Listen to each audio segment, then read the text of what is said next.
കഴിഞ്ഞ സീസണിനൊടുവിൽ പടിയിറങ്ങിയ സാവിക്ക് പകരമാണ് German coach Hansi Flick FC ബാഴ്സലോണയുടെ പരിശീലകനാവുന്നത്. സീസണിൽ ബാഴ്സയ്ക്ക് മികച്ച തുടക്കം സമ്മാനിക്കാൻ ഹാൻസി ഫ്ലിക്കിന് സാധിച്ചു. എന്നാൽ ഒക്ടോബറിന് ശേഷം ബാഴ്സലോണ തിരിച്ചടി നേരിട്ടു. ലീഗിൽ 1-ാം സ്ഥാനത്തുണ്ടായിരുന്ന ടീം 2024 അവസാനിക്കുമ്പോൾ 3-ാം സ്ഥാനത്തേക്ക് വീണു. എന്നാൽ പുതുവർഷത്തിൽ ഹാൻസി ഫ്ലിക്കിന്റെ ബാഴ്സ ഫോം വീണ്ടെടുത്തിരിക്കുകയാണ്, അതും സ്പാനിഷ് സൂപ്പർ കപ്പ് വിജയത്തിലൂടെ. ഹാൻസി ഫ്ലിക്കിന്റെ ബാഴ്സയ്ക്കൊപ്പമുള്ള ആദ്യ കിരീടമാണ് സ്പാനിഷ് സൂപ്പർ കപ്പ്. ബദ്ധവൈരികളായ റയലിനെ പരാജയപ്പെടുത്തിയാണ് കിരീട നേട്ടമെന്നത് വിജയത്തിന് ഇരട്ടി മധുരം നൽകുന്നു. ഫൈനലിൽ റയലിനെ 2-5 ഗോളുകൾക്ക് തകർത്ത് തരിപ്പണമാക്കിയാണ് ബാഴ്സലോണയുടെ കിരീട നേട്ടം. ആദ്യ പകുതിയിൽ തന്നെ 1-4 ഗോളുകൾക്ക് മുന്നിൽ.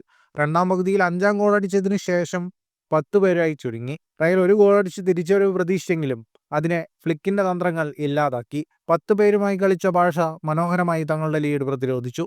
വിജയശേഷം ഫ്ലിക്കിന്റെ വാക്കുകൾ ഇങ്ങനെ: "ഞാൻ ശരിക്കും അഭിമാനിക്കുന്നു. ടീമിനെയും സ്റ്റാഫിനെയും ക്ലബിനെയും ആരാധകരെയും എല്ലാവരെയും കുറിച്ച് അഭിമാനമുണ്ട്. ഇന്ന് അവിശ്വസനീയമായ മത്സരമായിരുന്നു. പരിശീലകർക്ക് അത്രയൊന്നുമല്ലെങ്കിലും ആരാധകരെ സംബന്ധിച്ച് ഇത് ശരിക്കും അതിശയകരമാണെന്ന് ഫ്ലിക്ക് പറഞ്ഞു. സീസണിൽ 2-ാം തവണയാണ് റയൽ ബാഴ്സയ്ക്ക് മുന്നിൽ വീഴുന്നത്. ഇന്നത്തെ വിജയം ഇതുവരെ നയിച്ച ഒരു ഫൈനലിലും തോറ്റിട്ടില്ലെന്ന ഹാൻസി ഫ്ലിക്കിന്റെ റെക്കോർഡും കാത്തു സൂക്ഷിച്ചു. ബാഴ്സലോണയുടെ ഷെൽഫിലെ 15-ാം സ്പാനിഷ് സൂപ്പർ കപ്പ് കിരീടമാണിത്. സ്പാനിഷ് സൂപ്പർ കപ്പ് വിജയം ബാഴ്സയുടെ La Liga, Champions League, Copa del Rey കിരീട പോരാട്ടങ്ങൾക്ക് കരുത്തു പകരുമെന്നതിൽ സംശയമില്ല. ഫുട്ബോൾ ലോകത്തെ കൂടുതൽ വാർത്തകൾക്കും വിശേഷങ്ങൾക്കുമായി സ്പോർട്സ് കഫേ സബ്സ്ക്രൈബ് ചെയ്യുക.